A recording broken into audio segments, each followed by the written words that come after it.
This is going to be good, like really, really good. Watching people fly down the slopes like human rockets, and your brain goes, wait, am I too old for this? And honestly, that is the most relatable thing I have ever heard. Millions of people over 50 are asking the exact same question right now. And look, I get it. The knees aren't what they were at 30, recovery hits different, and the idea of wiping out in front of a bunch of teenagers is genuinely terrifying. But here's the thing, and I cannot stress this enough. Adventure does not have an expiration date. We literally found thousands of skiers in their 50s, 60s and 70s absolutely shredding mountains like it's nothing, and the research backing this up is insane. Skiing is not just compatible with aging. When approached correctly, it actively fights it. Around this age, several physiological changes begin to accelerate. Muscle mass starts declining at a rate of roughly 1 to 2% per year, a process called sarcopenia. Bone density decreases, particularly in women after menopause. Joint cartilage becomes thinner and less resilient, which is why knees and hips tend to protest more loudly after physical activity.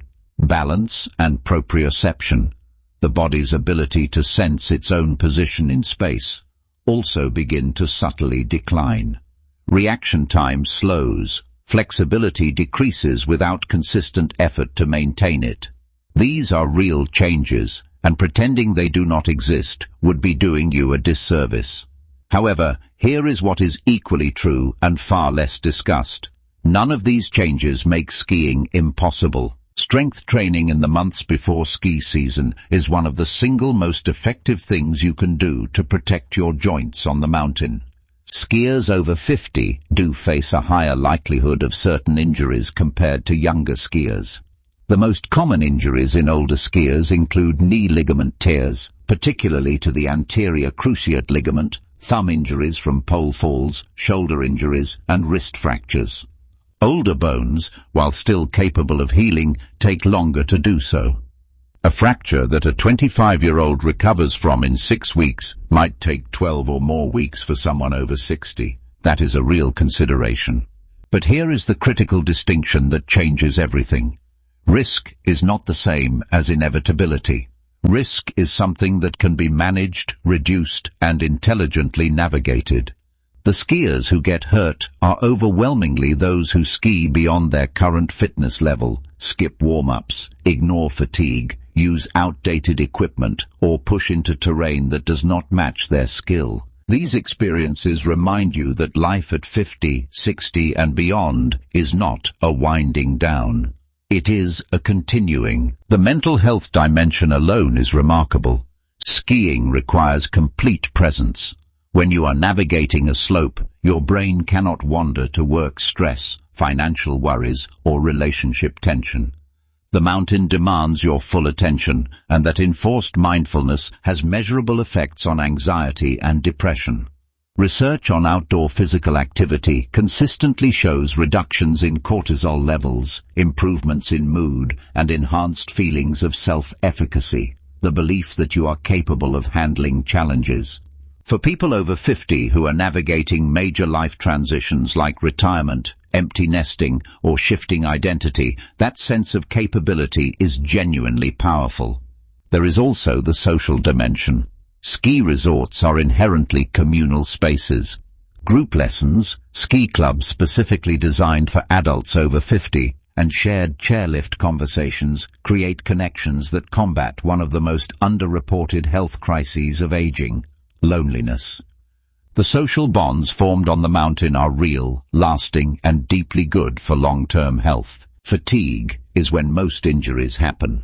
Starting smart is not about being cautious to the point of timidity. It is about building a foundation that lets you ski for decades, not just one season.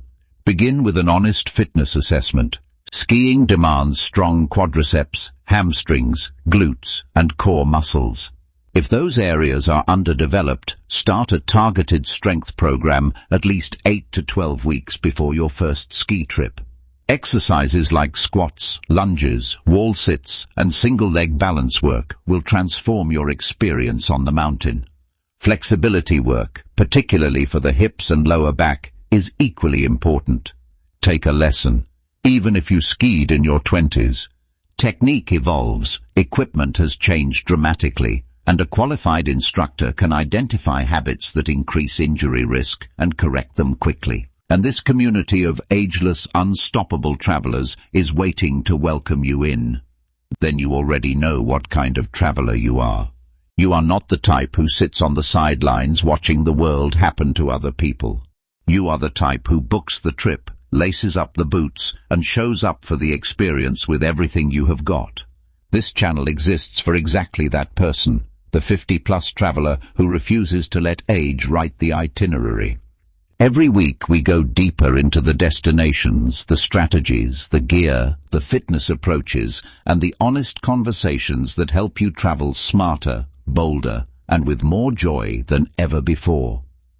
We cover skiing, hiking, cycling, sailing, cultural immersion, and every form of adventure that proves the second half of life is not a wind-down, it is a wide-open runway.